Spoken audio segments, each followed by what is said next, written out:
হবে লাহু মা ফিস সামাওয়াতি ওয়া মা ফিল আরদ। তৃতীয় বাক্য, আর তার রাজত্বের কথা বলছেন ওয়াসিআ কুরসিয়ুহুস সামাওয়াতি ওয়াল আরদ।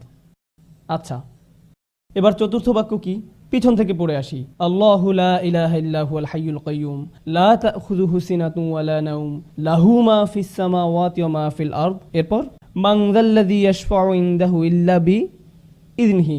আল্লাহ বলছেন কে আছে তার কাছে তার অনুমতি ছাড়া শাফায়াত করবে। লক্ষ্য করুন, শাফা কি? শাফা শব্দের সহজ অর্থ হলো মধ্যস্থতা।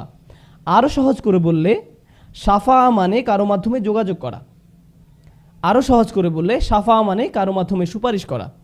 শাফা মানে আপনি চাকরি হারাতে বসেছেন, কিন্তু আপনার চাচা বা মামা ম্যানেজার, তিনি বললেন না না না না না, সে থাক, সে ভালো, তাকে রাখা যায়, সে ভালো। এটাই হলো শাফা।